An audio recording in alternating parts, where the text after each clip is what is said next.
जय हिंद दोस्तों। आप सभी का स्वागत है हमारे श्री आईएएस चैनल पर।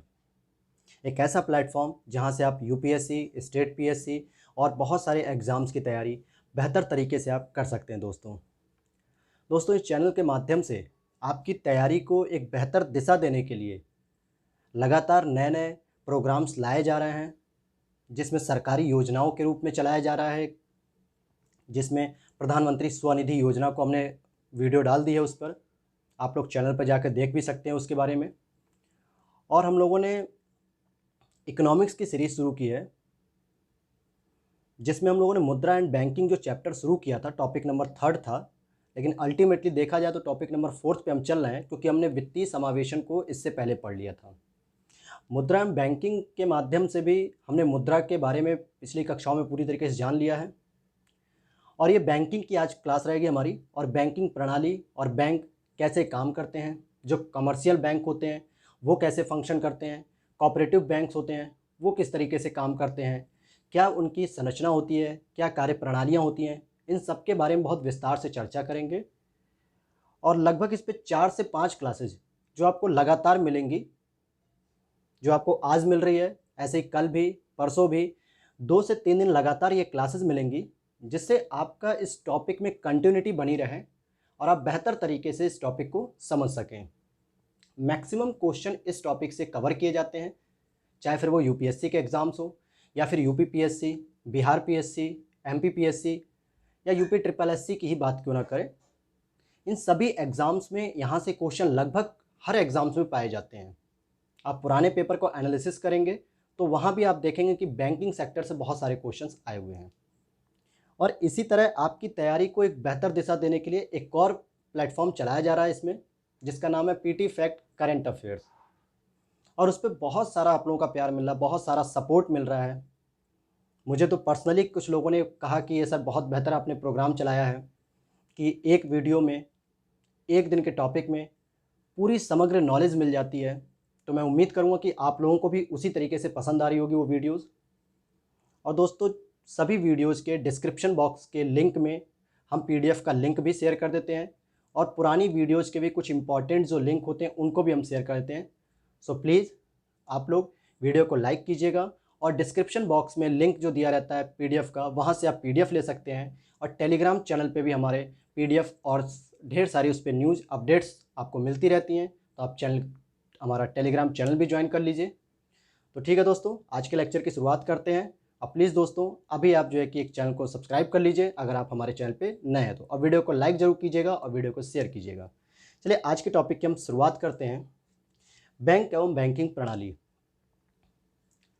मैं मान के चलता हूँ कि आप लोग जो वीडियो देख रहे हैं 90 से 95% लोग जो देख रहे हैं मेरी वीडियोज़ को, उन सभी लोगों का अकाउंट तो होगा ही होगा, फॉर्म भरते समय बैंक डिटेल्स भरते होंगे।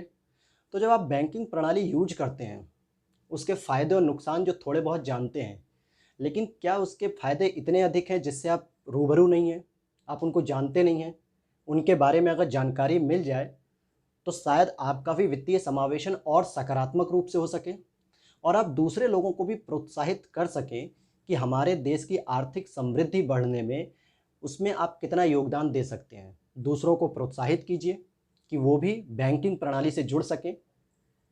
तो इस तरीके से वित्तीय समावेशन बढ़ने के साथ साथ रोजगार के अवसर भी बढ़ेंगे और आर्थिक समृद्धि भी बढ़ेगी। तो इसी को ध्यान में रखते हुए ये पूरा चैप्टर बनाया गया है। तो देखिए, बैंकिंग की अगर हम बात करें तो सामान्यतः 2 प्रकार के आपने बैंक सुने होंगे। आपने सुने तो बहुत सारे बैंक होंगे, कभी NABARD, SIDBI, Exim bank, SBI, PNB, HDFC, national housing bank, ये तमाम बैंक्स आपने सुने होंगे, आरबीआई सुना होगा। लेकिन दोस्तों क्या ये अलग अलग शाखाएं के रूप में काम करते हैं, या किसी एक नियम या किसी एक शब्दावली, किसी एक संस्था के रूप में काम करते हैं? तो इसके बारे में बहुत सारा समस्या रहती है विद्यार्थियों को, उनको क्लियर नहीं रहता है कि कौन से बैंक किस संस्था के रूप में काम कर रहे हैं। तो सारे डाउट्स यहाँ पे पूरी तरीके से मैं वादा करता हूँ वो पूरी तरीके से डाउट्स आपके यहाँ पे आज क्लियर हो जाएंगे। आइए हम देखते हैं, बैंकिंग प्रणाली में 2 प्रकार के बैंक होते हैं। एक होता है आपका कमर्शियल बैंक जिसको हम वाणिज्यिक बैंक कहते हैं, दूसरा आपका एक होता है कोऑपरेटिव बैंक जिसको हम सहकारी बैंक कहते हैं। अब ध्यान दीजिएगा, मुख्य रूप से दो बैंक होते हैं, एक वाणिज्यिक बैंक, एक कोऑपरेटिव बैंक्स, अर्थात वाणिज्यिक बैंक हो गया और सहकारी बैंक हो गया। अगर हम इसमें भी और नीचे आएँ तो वाणिज्यिक बैंक भी दो प्रकार के होते हैं, एक होता है अनुसूचित बैंक और एक होता है गैर अनुसूचित बैंक। और इसी तरीके से सहकारी बैंक भी अनुसूचित बैंक और गैर अनुसूचित बैंकों में डिवीज़न होता है, वर्गीकृत होता है। अब यहाँ पे आप ये मत सोचिएगा कि अनुसूचित बैंक का क्या मतलब, अनुसूचित क्या अनुसूचित जाति जनजाति की तरह क्या इनको भी कैटेगराइज किया जाता है, तो यहाँ पर उसका मतलब नहीं होगा। यहाँ पर जो अनुसूचित बैंक का मतलब होता है लिस्टेड बैंक, अर्थात कहीं पे लिस्ट होना या कहीं पे सूचीबद्ध होना। अब आपके दिमाग में आएगा कि सर ये किस जगह सूचीबद्ध होगा, क्या कहीं किताबों में इसकी प्रिंटिंग होगी या किसी संस्थाओं में इसका पंजीकरण होगा? तो जी हाँ दोस्तों, पंजीकरण होता है इनका। और अगर जिन बैंकों का पंजीकरण हो जाता है तो उनको हम लिस्टेड बैंक कह देते हैं, और जिन बैंकों का पंजीकरण नहीं होता है उनको हम नॉन लिस्टेड बैंक कहते हैं या गैर अनुसूचित बैंक। अगला क्वेश्चन आएगा आपके दिमाग में कि ये कहाँ पर लिस्ट की जाती हैं? क्या सरकार के पास या राज्य सरकार के पास या आरबीआई के पास या सेबी के पास, किन के पास इसको लिस्ट किया जाता है? तो इसका उत्तर आपके सामने आएगा कि आरबीआई के पास। सामान्यतः किसके पास? आरबीआई के पास। होता क्या है कि आरबीआई का जो एक्ट 1934 हम लोगों ने पढ़ा था आरबीआई वाले चैप्टर में, जो दोस्त अभी नए जुड़े हों वो प्लीज़ इस लेक्चर के ख़त्म होने के बाद आरबीआई का लेक्चर देख लीजिएगा। वहाँ हमने बहुत विस्तार से आरबीआई की स्थापना, आरबीआई एक्ट 1934, उससे संबंधित कुछ प्रावधान और कुछ तथ्य बहुत विस्तार से हमने उस पर चर्चा की है। आइए हम देखते हैं। 1934 के अंतर्गत एक सेकंड शेड्यूल है, अर्थात सेकंड अनुसूची है। तो जितने भी बैंक, चाहे वो फिर एसबीआई हो या बैंक ऑफ बड़ौदा हो या पीएनबी हो या जितने भी बैंक्स होते हैं जो वाणिज्यिक रूप से काम करते हैं, उन सब की लिस्ट या उन सब का रजिस्ट्रेशन इस सेकंड अनुसूची में होना अनिवार्य है। अगर वो सारे बैंक सेकंड अनुसूची में अगर लिस्टेड नहीं हैं या उनका नाम वहाँ पे नहीं लिखा हुआ है तो उनको हम गैर अनुसूचित बैंक कहेंगे। तो आपको समझ में आ गया होगा कि अनुसूचित बैंक का जो मतलब है वो आरबीआई की सेकंड अनुसूची में जितने भी नाम होते हैं बैंकों के या पंजीकरण होता है, उनका वहाँ पे जो नॉमिनेशन होता है, उन्हीं को हम अनुसूचित बैंक कहते हैं। और जिन बैंकों का अनुसूचित नहीं होते हैं या उनकी लिस्ट नहीं होती है या उनका पंजीकरण नहीं होता है आरबीआई की सेकंड अनुसूची में, तो उनको हम गैर अनुसूचित बैंक कह देते हैं। तो आपने अनुसूचित और गैर अनुसूचित बैंक का जो डिवीज़न किया वो आरबीआई एक्ट 1934 की सेकंड शेड्यूल के अकॉर्डिंग किया, सेकंड अनुसूची के अकॉर्डिंग किया। तो सीधी भाषा में कहें कि सेकंड अनुसूची में अगर नाम दिया हुआ है तो अनुसूचित बैंक, अगर सेकंड अनुसूची में नहीं दिया हुआ है तो गैर अनुसूचित बैंक हो जाएंगे। तो यहाँ पर यह भी ध्यान दीजिएगा कि इसी तरह अनुसूचित और गैर अनुसूचित बैंकों की कार्यप्रणाली, लाभ, प्रॉफिट या लॉस सब अलग अलग हो जाते हैं। आइए पहले हम बात करते हैं अनुसूचित बैंक की कि किस प्रकार के अनुसूचित बैंक हो सकते हैं। तो जरा हम देखते हैं। एक सार्वजनिक क्षेत्र के अनुसूचित बैंक हो सकते हैं जिसमें आपका राष्ट्रीयकृत बैंक आएगा, फिर चाहे वो आपका एसबीआई बैंक हो या बैंक ऑफ बड़ौदा हो। आपको पता है कि बहुत सारे बैंकों का राष्ट्रीयकरण इंदिरा गांधी गवर्नमेंट के द्वारा किया गया था, तो अभी हम उस पर भी विस्तार से चर्चा नीचे करेंगे। फिर चाहे वो एसबीआई हो या अन्य बैंक हो जैसे आरआरबी, रूरल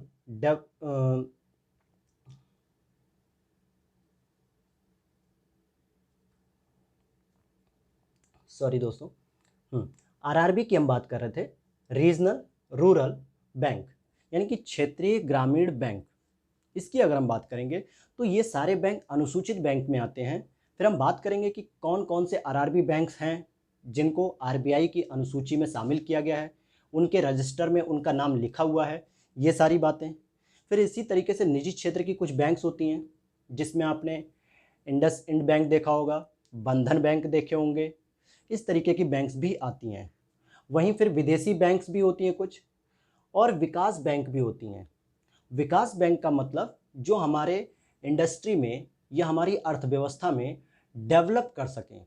कहने का मतलब जो उद्योग होते हैं, फिर चाहे वो छोटे स्तर के उद्योग हों या फिर बड़े स्तर के उद्योग हों, उन उद्योगों को जो ऋण की सुविधा दी जाती है, चाहे वो ग्रामीण उद्योग हों, लघु उद्योग हों या मध्यम उद्योग हों या एमएसएमई सेक्टर हों, इनको जो ऋण की सुविधा प्रदान करते हैं और जिसके माध्यम से आर्थिक समृद्धि में वृद्धि होती है या विकास होता है, तो ऐसे बैंक को हम डेवलपमेंट बैंक कहते हैं। जैसे एग्जाम्पल के रूप में आप देखें तो एनएचबी बैंक है, national housing bank, EXIM bank, export import bank जिसको हम कहते हैं।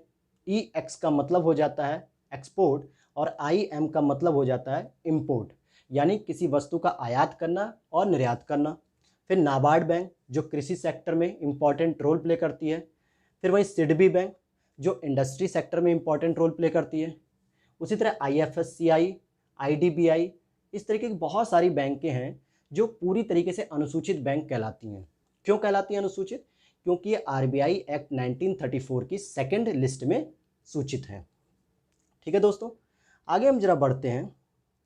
इंदिरा गांधी गवर्नमेंट की हमने बात की थी, तो जरा हम वहाँ पे देख लेते हैं कि 1969 में जब इंदिरा गांधी जी की सरकार थी तो उन्होंने देखा था, और आपको यह भी पता होगा कि उस समय चौथी पंचवर्षीय योजना चल रही थी, फोर्थ पंचवर्षीय योजना चल रही थी। चुनाव को जीतने के लिए उन्होंने फोर्थ पंचवर्षीय योजना या चौथी पंचवर्षीय योजना में ही एक बहुत ही प्रसिद्ध नारा दिया था। उस नारे का नाम क्या था? गरीबी हटाओ।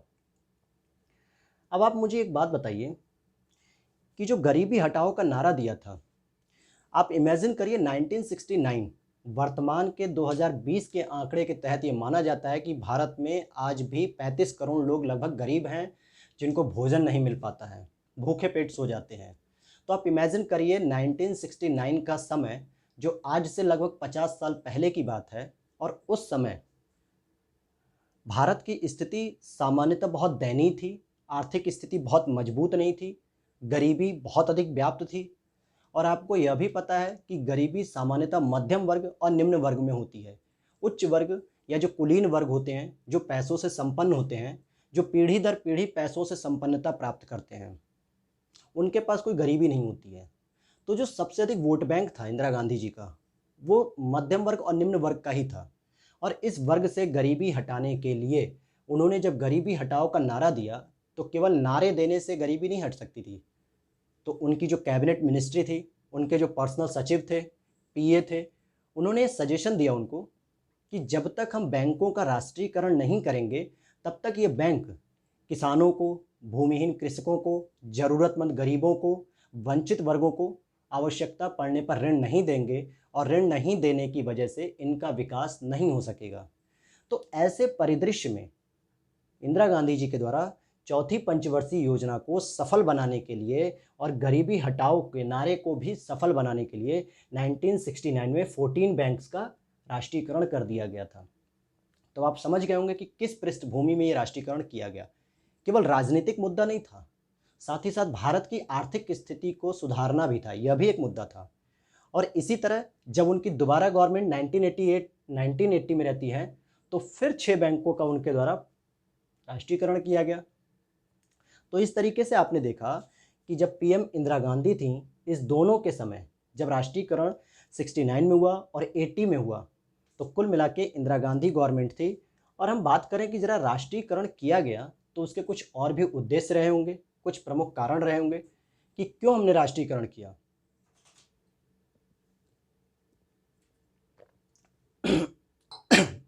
सॉरी दोस्तों, ऐसा क्या कारण था? तो आप देखेंगे कि सरकार की भूमिका में वृद्धि।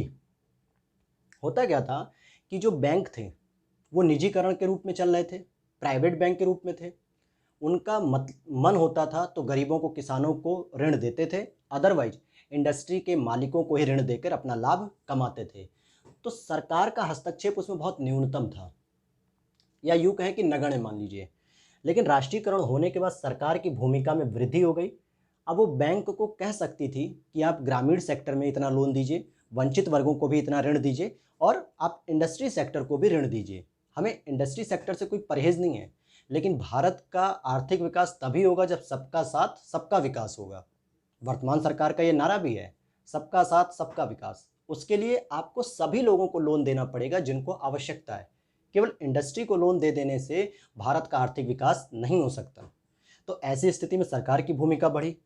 वहीं कृषि क्षेत्र में जो किसान थे जो लघु किसान थे, सीमांतहीन किसान थे, या जिनके पास किसान के लिए भूमि ही नहीं थी, ऐसे लोगों को फिर लोन प्राप्त होने लगा, ऋण मिलने लगा।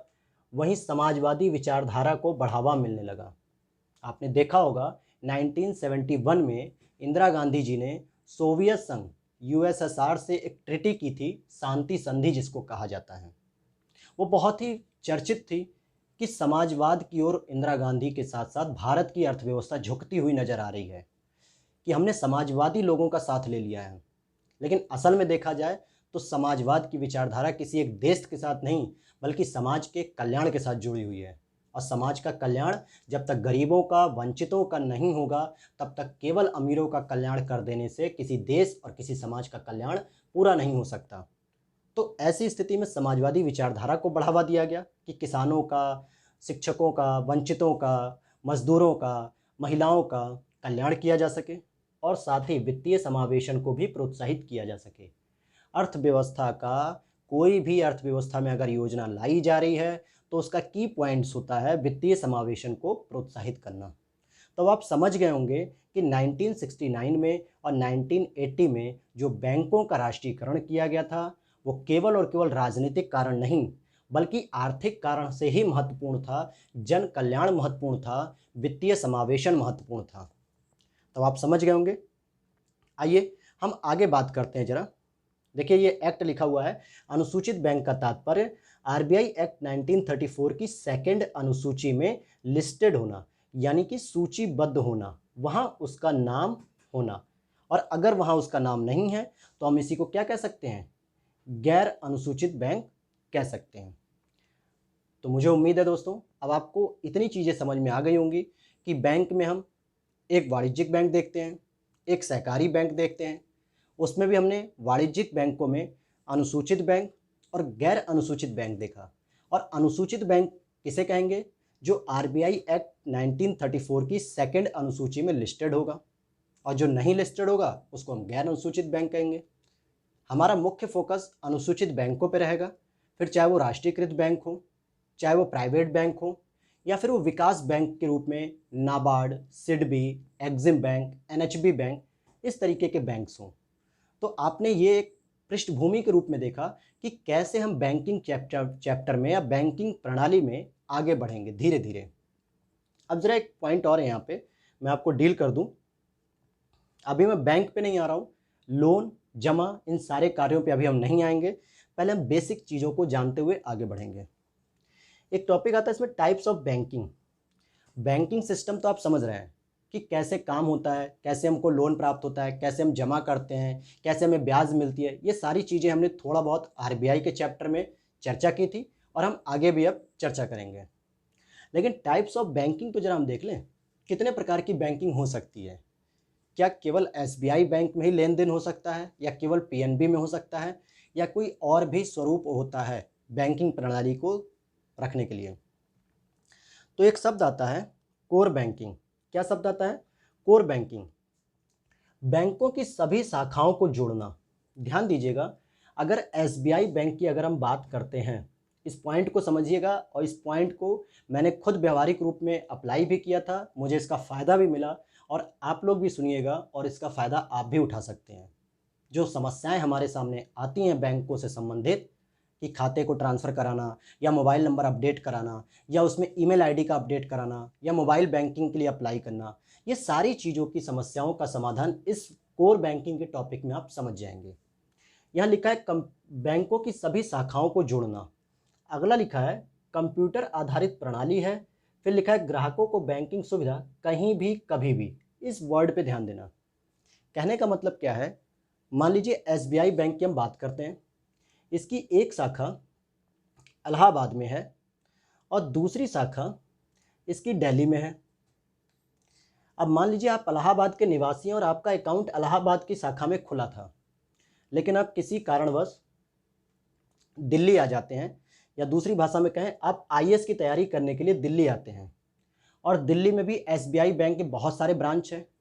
आप चाहते हैं कि जिस जगह आप रह रहे हैं, फिर चाहे वो राजेंद्र पैलेस हो, या मुखर्जी नगर हो, या करोल बाग हो, जहाँ आईएएस की तैयारी कराई जाती हैं मुख्य रूप से, वहाँ अगर आप रहते हैं और वहाँ के एसबीआई बैंक में जाके अगर आप कहते हैं कि मेरा इलाहाबाद के बैंक का अकाउंट है, लेकिन मैं चाहता हूँ कि दिल्ली में ही रहकर मैं अपने बैंक में मोबाइल नंबर अपडेट करा लूँ या ईमेल नंबर अपडेट करा लूँ, ईमेल आईडी को, या कुछ और भी एडवांस सुविधाएं ले सकूं, तो आप बिल्कुल ले सकते हैं दिल्ली के बैंक से ही। तो वो प्रणाली किस आधार पे होती है? वो कोर बैंकिंग के ही आधार पे होती है। क्यों? क्योंकि आप दिल्ली के एसबीआई बैंक में जाएंगे, वहाँ आपसे अकाउंट नंबर और आईएफएससी कोड मांगा जाएगा। आईएफएससी कोड और अकाउंट नंबर को जब कंप्यूटर में डाला जाएगा तो एक कंप्यूटर बेस्ड प्रणाली होती है जिसमें पूरे भारत में एसबीआई के अंतर्गत जितने भी अकाउंट नंबर होंगे उसमें मैचिंग होती है, और आपका अकाउंट और आईएफएससी कोड जब इलाहाबाद के होम ब्रांच में मिल जाता है तो दिल्ली की बैंक से ही इलाहाबाद की बैंक के सारे काम को कनेक्ट करके अपडेट कर दिया जाता है। तो इसका फ़ायदा क्या हुआ कि आपको इलाहाबाद जाना नहीं पड़ा, आपने दिल्ली में ही बैठे बैठे कोर बैंकिंग का प्रयोग करते हुए अपने मोबाइल नंबर को अपडेट करा लिया, अपनी ईमेल आईडी को भी अपडेट करा लिया। यह काम मैंने खुद व्यवहारिक रूप से किया था और मुझे इसका बेनिफिट भी मिला। मुझे अपने घर नहीं जाना पड़ा, अपनी होम ब्रांच में नहीं जाना पड़ा, मेरा काम दिल्ली में ही रह के हो गया था। तो ये कि सुविधा है। तो एक कोर बैंकिंग की टाइप्स हो गई जो आपको समझ में आ गई होगी। एक आप शब्द सुनते होंगे, न्यूज़पेपर में पढ़ते होंगे, लीड बैंकिंग। ज़रा हम लीड बैंकिंग के बारे में जान लें, होता क्या है। और जब हम बैंकिंग सेक्टर में एनपीए को पढ़ेंगे, नॉन परफॉर्मिंग एसेट, या जो दिवालियापन की स्थिति पढ़ेंगे, तो वहाँ पर लीड बैंकिंग की भूमिका फिर आएगी। तो हम लीड बैंकिंग की अगर हम बात करें, 1969 में गॉडगिल समूह की एक रिपोर्ट आई थी जिसमें कहा गया था कि क्षेत्रीय लक्ष्यों को निर्धारित किया जाए और इसके लिए लीड बैंक होना जरूरी है। अब क्षेत्रीय बैंक का मान लेते हैं कि अगर हम किसी ज़िले को ही मान लेते हैं कि एक क्षेत्र है एक ज़िले का, उस ज़िले में बैंकिंग सुविधा कितनी अच्छी है या नहीं है, उस ज़िले में जो गांव हैं उन गांव में कैसी सुविधा है, और क्या क्षेत्रीय लक्ष्य होंगे, कितना समावेशन करना है वित्तीय रूप से, कितना लेन देन बढ़ाना है, कितने लोगों को वित्तीय शाखाओं से बैंकों से जोड़ना है। ये सारे जो क्षेत्रीय लक्ष्य थे इनको ध्यान में रखते हुए लीड बैंक का एक कॉन्सेप्ट आ रहा था। फिर एक और समिति आई थी उसी समय 69 में, जो नरीमन समिति के नाम से जानी जाती है। उसने भी कहा कि जिला स्तर पे जो बैंकिंग सुविधाएं हैं इनके लिए एक लीड बैंकिंग होनी चाहिए। अर्थात ये लीड बैंकिंग अपने ज़िले के अंतर्गत जितनी भी बैंक होंगी उनका दिशा निर्देश करेगी, उनका एक तरीके से निरीक्षण करेगी कि वो कितने स्तर तक कितनी मात्रा में लोगों को बैंकों की सुविधाओं से जोड़ पा रहे हैं। दूसरी भाषा में कहें कि एक मॉनेटरी बॉडी की तरह ये काम करेगी कि किसी ज़िले में अगर मान लीजिए 50 बैंक हैं तो उन 50 बैंक पे नियंत्रण करने के लिए एक लीड बैंक होना चाहिए जो ज़िले के लेवल पर रहेगा। तो आपको पता है कि लगभग पूरे भारत में 746 ज़िले के आसपास हैं, तो इस तरीके 746 लीड बैंक हो जाएंगे जो अपने अपने ज़िले में सभी बैंकों का नियंत्रण करेंगे या निरीक्षण करेंगे, और जिसके माध्यम से वित्तीय समावेशन में एक सकारात्मक वृद्धि हमें देखने को मिलेगी। तो इससे संबंधित आप समझ रहे होंगे कि ये क्यों आ रहा था, इसका विचार क्यों आ रहा था। इसी सब चीज़ों को या इन्हीं समितियों की रिपोर्ट को ध्यान में रखते हुए आरबीआई के द्वारा 1969 में लीड बैंक योजना प्रारंभ कर दी गई। और बैंक ने क्या कहा, आरबीआई ने, कि प्रत्येक जिले में आरबीआई के द्वारा लीड बैंक को नामित किया गया। कहने का मतलब कि अब आरबीआई, मान लेते हैं कि अगर हम बनारस ज़िले की बात करें तो वाराणसी में जो एक लीड बैंक होगी वो आरबीआई के द्वारा नामित कर दी जाएगी कि ये वाली बैंक लीड बैंक होगी। तो आरबीआई अब सभी बैंकों की शाखाओं से डायरेक्ट कांटेक्ट नहीं करेगी, बल्कि आरबीआई अब सीधे लीड बैंक से कांटेक्ट करेगी और सारा डिटेल लेगी कि वाराणसी ज़िले में कितने अधिक वित्तीय समावेशन के कार्य हुए, कितने लोग बैंकिंग शाखाओं से जुड़े, और गांव में कितनी बैंकिंग शाखाएं ओपन की गई हैं। गांव में सुदूर क्षेत्रों में ग्रामीण व्यक्तियों को, ग्रामीण लोगों को, या जो ग्रामीण अंचलों में रहने वाले लोग हैं उनके पास कितनी वित्तीय सहायता पहुंचाई गई, ये सारी डिटेल्स लीड बैंक के पास रहेगी और लीड बैंक डायरेक्ट आरबीआई से डिटेल शेयर करेगा अपनी, मतलब कि जानकारियों का साझा करेगा। तो आरबीआई को भी कार्यों से मुक्ति मिलेगी। अब आरबीआई सोचो, हर गांव के हर जिले के अंतर्गत जो हजारों शाखाएं हैं, अगर वो सबसे वार्तालाप करने लगे तो फिर उसके पास और भी तो काम है। मौद्रिक नीति भी है, महंगाई भी रोकना है, ग्रोथ को भी देखना है, इंटरनेशनल लेवल पर भी जो है कि काम करना है, फॉरेक्स को भी देखना है, विदेशी विनिमय बाजार भी देखना है। तो बहुत सारे काम हैं। इसीलिए उसने एक ज़िले के स्तर पे एक लीड बैंक को स्थापित किया और यह कहा कि अब ज़िले के स्तर पे जितनी भी डिटेल्स होंगी, जितनी भी जानकारियाँ होंगी, योजनाएं कहाँ तक सफल हो रही हैं, कहाँ तक वित्तीय समावेशन हो रहा है, उन सब की जानकारी लीड बैंक से ली जाएगी।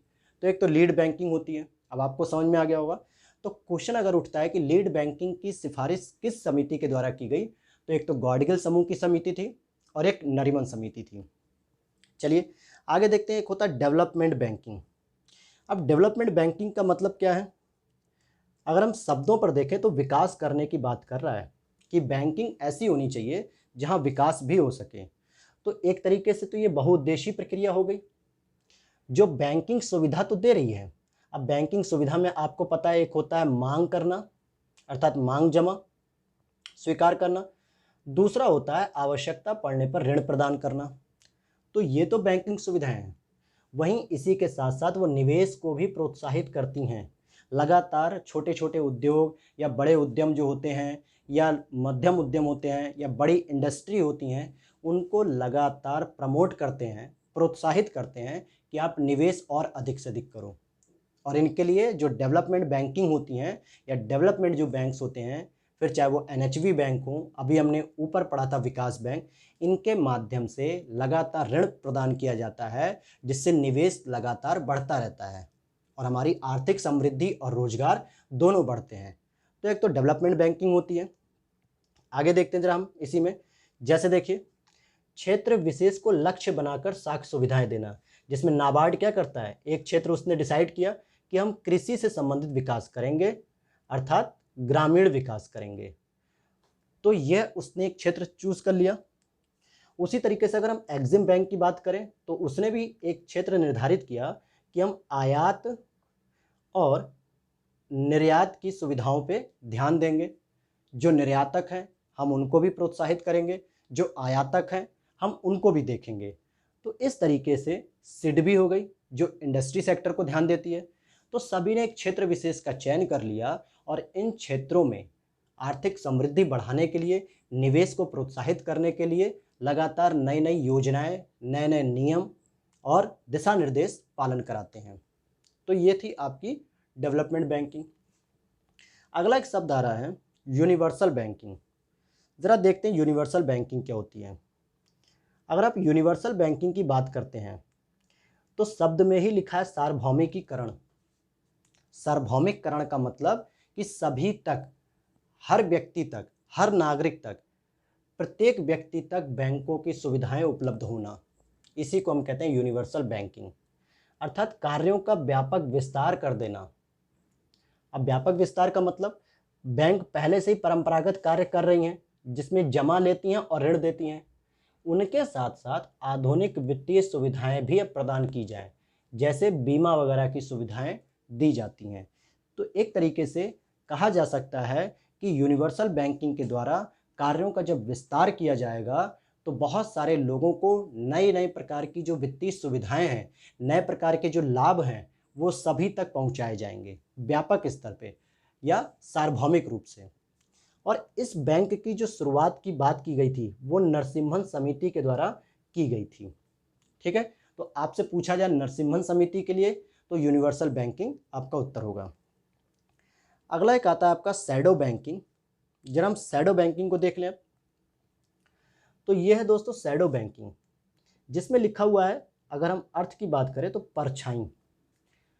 सीधा अर्थ निकलता है यहाँ से कि जो बैंकिंग संस्थाएं हैं, वित्तीय संस्थाएं हैं, वो तो RBI के अंतर्गत काम करती हैं, लेकिन कुछ संस्थाएं हैं जो बैंकों की तरह काम करती हैं लेकिन बैंक नहीं कहलाती हैं। तो ऐसी संस्थाओं को हम परछाई वाली बैंकिंग संस्था कहते हैं या शैडो बैंकिंग कहते हैं। हम बात करें कि नियमित बैंकिंग प्रणाली से अलग होती है इनकी कार्यप्रणाली। अब ये नियमित बैंकिंग प्रणाली का मतलब क्या होता है? तो सामान्य भाषा में कहें, जो हमारे सामने वित्तीय संस्थाएं हैं जिनके माध्यम से हम मांग जमा और ऋण, इन सारी क्रियाओं को हम पूरा करते हैं या बीमा कराते हैं या और भी वित्तीय सुविधाएं प्राप्त करते हैं, ये सारी की सारी सुविधाएं हमें नियमित बैंकिंग प्रणाली से मिलती है। लेकिन आवश्यकता पड़ने पर अगर हमें इन बैंकिंग सुविधाओं को न प्राप्त हो सके तो हम शैडो बैंकिंग का सहारा ले सकते हैं। तो ऐसी बैंक, तो आप समझ गए होंगे कि नियमित बैंक प्रणाली से अलग होती है इनकी कार्यप्रणाली। इनका उद्देश्य क्या होता है कि ग्राहकों को बैंकिंग सुविधा उपलब्ध कराना। अब आपके दिमाग में आएगा कि सर गांव में तो जो है कि बैंकिंग सुविधाएं हैं, तो अब फिर ग्राहक इनसे क्यों जुड़ेगा। लेकिन वास्तविक स्थिति अगर आपको बताई जाए तो वास्तविक स्थिति यह है कि आज भी गांव में बैंकिंग शाखाओं का विस्तार उतना अधिक नहीं हुआ है। और दूसरी चीज़, जो गांव के लोग हैं उनका बैंकिंग संस्थाओं पे अभी भरोसा भी नहीं हो पाया है, क्योंकि जब भी वो जाते हैं लोन लेने, ऋण लेने या पैसा जमा करने या खाता खोलने के लिए, तो उनसे बहुत सारी जटिल प्रक्रियाओं का पालन कराया जाता है। जैसे केवाईसी हो गई, बहुत सारे डिटेल्स मांगी जाती हैं, डॉक्यूमेंट्स मांगे जाते हैं। इन सारी समस्याओं से बचने के लिए वो बैंकिंग सुविधाओं का प्रयोग नहीं करते हैं। और दूसरा, कई सारे गांव में आज भी आपको बैंक नहीं दिखेंगे। लोगों को 20 किलोमीटर 25 किलोमीटर दूर जाना पड़ता है बैंकिंग संस्थाओं से जुड़ने के लिए। तो इतना समय वेस्ट करके और वहाँ बैंक अगर आदमी पहुँचता है और वहाँ पर भी जटिल प्रक्रियाओं का पालन कराया जाएगा, तो सामान्यतः एक गांव का व्यक्ति जो खेती किसानी सामान्यतः करता है वो ऐसे कामों से दूर हो जाएगा, अर्थात बैंकिंग सुविधाओं से फिर दूर हो जाएगा। तो ऐसे लोगों को जो गांव में रह के ही बैंकिंग सुविधाएं प्रदान की जाएं, वही शैडो बैंकिंग कहलाती हैं। फिर आपके दिमाग में आएगा कि इसका मतलब तो हम असंगठित मुद्रा बाजार को बढ़ावा देंगे, देसी बैंकर, सेठ साहूकारों को बढ़ावा देंगे। जी नहीं, शैडो बैंकिंग का मतलब ये बिल्कुल नहीं होता है कि हम इन लोगों को बढ़ावा दें। लेकिन कुछ ऐसी संस्थाएं भी होती हैं जो सरकार के द्वारा या आरबीआई के द्वारा रेगुलेटेड होती हैं, नियंत्रित होती हैं, नियामक के रूप में होती हैं। उनके द्वारा कहा जाता है कि आप गांव-गांव तक जो है कि सुविधाएं पहुंचाइए, जिसमें एनबीएफसी सबसे इम्पॉर्टेंट रोल प्ले करती है। वहीं सेठ साहूकार, रिश्तेदार और मित्र इत्यादि, ये सभी लोग एक मध्यवर्ती संस्थाओं के रूप में होते हैं और इनकी भूमिका में वृद्धि हो जाती है। लेकिन हम एनबीएफसी को हम सकारात्मक रूप से देखेंगे और इन तीनों को हम नकारात्मक रूप से देखेंगे। मतलब शैडो बैंकिंग के अंतर्गत हमें एनबीएफसी को बढ़ाना है, लेकिन सेठ साहूकार, रिश्तेदार, मित्र, महाजन, देसी बैंकर, इन व्यवस्थाओं को समाप्त करना है, बिचौलियों को समाप्त करना है। तो आप समझ गए होंगे शैडो बैंकिंग, और इसका जो उद्देश्य होता है वो भी वित्तीय समावेशन को विस्तारित करना होता है। यही इसका उद्देश्य होता है। दो प्रकार की बैंकिंग और हैं, जिसमें एक होता है ई बैंकिंग, जिसको हम कहते हैं इलेक्ट्रॉनिक बैंकिंग, और एक होता है मोबाइल बैंकिंग, जो सामान्यतः आप लोग करते हैं। ई बैंकिंग का मतलब जो हम नेट बैंकिंग करते हैं, और मोबाइल बैंकिंग का अर्थात जो एम एप्लीकेशन होते हैं मोबाइल में, जैसे एसबीआई के लिए बड़ी एप्लीकेशन है, बैंक ऑफ बड़ौदा के लिए एम एप्लीकेशन है। तो इस तरीके के हर बैंक के अपने अपने एक एप्लीकेशन होते हैं जो मोबाइल में इंस्टॉल करके सारे काम, मुख्य रूप से जो जमा करने होते हैं पैसे, या कहीं लोन लेना होता है, या किसी को ट्रांसफ़र करना होता है, या मोबाइल अपडेट कराना होता है, ये सारे काम आप मोबाइल बैंकिंग से ही कर लेते हैं। तो ये तो था आज का लेक्चर दोस्तों, जिसमें हमने बेसिक रूप से वाणिज्यिक बैंक और सहकारी बैंकों का डिवीज़न किया, और दूसरा इसके साथ हमने देखा कि कोर बैंकिंग कैसे काम करती है, लीड बैंकिंग क्या होती है, डेवलपमेंट बैंकिंग क्या होती है, शैडो बैंकिंग क्या होती है, मोबाइल बैंकिंग क्या होती है, इन सब पे पूरा चर्चा किया है। और अभी ये चैप्टर की शुरुआत है। अभी इसमें 3 से 4 लेक्चर लगातार आपको मिलेंगे, जिसमें एक के बाद एक टॉपिक आगे हम बढ़ते जाएंगे। मैं उम्मीद करता हूँ, आशा करता हूँ कि आपको ये वीडियो बहुत पसंद आई होगी। और दोस्तों, हमारा फोकस ही होता है कि हम फैक्ट नहीं बल्कि कॉन्सेप्ट पे हम फोकस करें। इस समय जब हम कॉन्सेप्ट्स या मूलभूत जो अवधारणाएं हैं, जब उनको हम समझ लेते हैं तो हमें फैक्ट भी आसानी से समझ में आ जाते हैं। जहाँ जहाँ फैक्ट की आवश्यकता है, फिर चाहे वो ईयर के रूप में हो कि कोई संस्था या कोई बैंक किस सन में खुली, वो भी हम बता रहे हैं। वहीं हमें जो समिति लगती है इम्पॉर्टेंट है, तो हमने उन समितियों का भी जिक्र किया। फिर चाहे वो नरीमन समिति हो, चाहे नरसिम्हन समिति हो, या गॉडगिल हो, या आरबीआई एक्ट हो, तो जो ज़रूरी फैक्ट है हम उस पर चर्चा कर रहे हैं। लेकिन बेकार के फैक्ट की चर्चा नहीं की जाएगी जिनका पेपर के दृष्टिकोण से कोई प्रासंगिकता नहीं है। क्योंकि जब आप पुराने पेपर को देखते हैं तो उसमें भी मुख्य रूप से आपसे कॉन्सेप्ट को ध्यान में रख के ही प्रश्न बनाए जाते हैं। तो ठीक है दोस्तों, अब इसी के साथ विदा ली जाती है आपसे, और ये हमारा यूट्यूब चैनल लिंक है जहाँ आप क्लिक करके आप डायरेक्ट यूट्यूब पे भी आ सकते हैं। और प्लीज़ वीडियो अगर पसंद आई हो तो वीडियो को लाइक कीजिएगा, और यहाँ तक दोस्तों आ गए हैं तो प्लीज़ चैनल को सब्सक्राइब कर दीजिएगा और बेल आइकन को ऑन कर दीजिएगा, जिससे आपको लगातार वीडियो के नोटिफिकेशन सबसे पहले मिलते रहें। और PDF का लिंक डिस्क्रिप्शन बॉक्स में दिया हुआ है, और टेलीग्राम चैनल को भी आप हमारे ज्वाइन कर सकते हैं। और इसी के साथ आप हमें इंस्टाग्राम पे और फेसबुक पेज पे भी फॉलो कर सकते हैं, जिसका लिंक डिस्क्रिप्शन बॉक्स में दिया हुआ है। जय हिंद, जय भारत।